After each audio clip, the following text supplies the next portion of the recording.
ingin berzikir dengan Allah dengan hatiku yang pertama, dengan mulutku yang kedua, dan dengan tasbih atau dengan tangan anggotaku yang ketiga.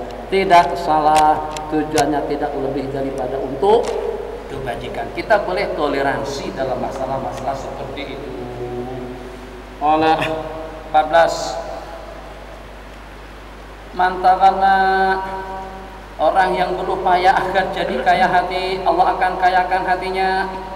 Wa man ta'affafa, dan barang siapa menjaga diri, berupaya berusaha untuk menjaga dirinya, niscaya Allah akan menjagakannya. Jadi dengan kita yang penting azam, sebagaimana saya katakan tadi hadisnya seperti ini. Mantarana, barang siapa ingin bersikap jadi kaya raya dengan hati dan ibadahnya, insya Allah Allah akan kayakan dia. Berarti sedikit daripada kita dengan yang terbanyak daripada Allah, kita boleh sampai kepada yang lebih sempurna. Penting azamnya dulu. Azam witir dari hari ke hari 1 rakaat, dari 3 jadi 5 jadi 7 sampai kepada jumlah yang sempurna. Wa may yatasabbar, dan yang memaksakan diri agar penyabar, Allah akan bantu dia sehingga dia jadi orang yang penyabar. Wa may yastaghni yughnihillah wa may yasta'fif yu'ibbuhullah wa ma ajidu lakum rizqan, dan tidak ada satu anugerah yang paling berarti dan yang paling luas daripada sabar. Qala Rasulullah sallallahu alaihi wasallam dengan hadis yang terakhir, la yatasaddaqal mar'u fi hayatihi bidirhamin, bersedekah 1 dirham di waktu hidup itu lebih baik daripada bersedekah dengan 1000 dinar setelah mati. Syukur-syukur kalau putra-putri kita masih mengenang kita dengan duit yang kita kumpulkan. Tapi macam mana kalau padaku dengan mereka sudah tidak mengenangkan kita lagi? Duit kita dipakai, kendaraan kita dikendrai, rumah kita ditumpati, harta kita diwaris, sementara dengan orang tuanya masih tergadaikan bainal ardi was sama, rohnya masih belum diterima. Jadi sedekah pada waktu kita hidup lebih mendingan dan lebih elok daripada sedekah pada waktu kita mati. Jadi kesimpulannya, jangan berharap dan menaruh harapan kepada orang yang masih hidup pada waktu kita sudah mati.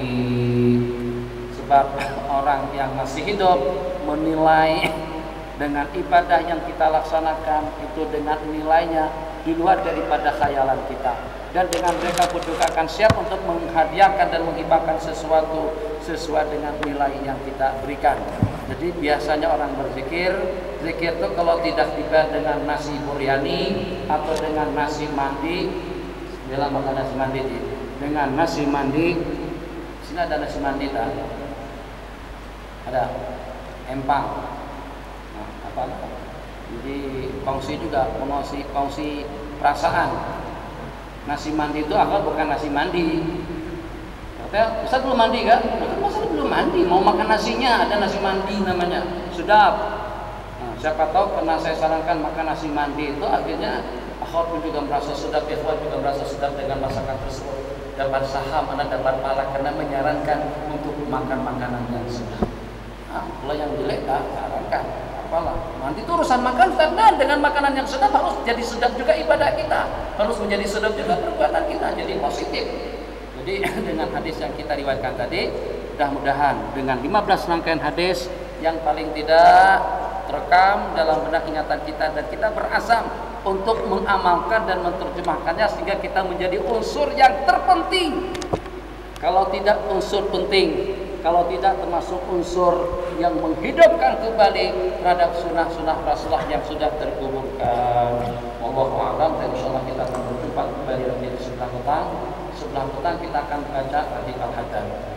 Jadi untuk sementara waktu jangan ada yang komen apa dalilnya baca hadits al-haddad, mana dalilnya, apakah itu tidak termasuk daripada amalan bid'ah, apakah Nabi kita pernah baca hadits al-haddad. Nanti waktu malam kita dialog tentang pokok. Asal kita buat program seperti itu dulu. Manjur juga punya cadangan semacam itu. Kita akan baca bersama hadits al-haddad.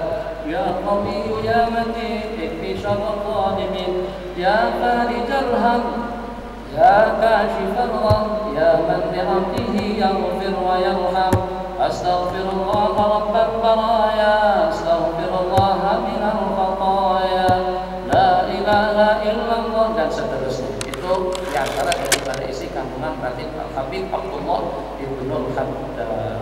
Kita ijazahkan untuk diamalkan pada tiap setelah sembahyang Isya, dan akan kita baca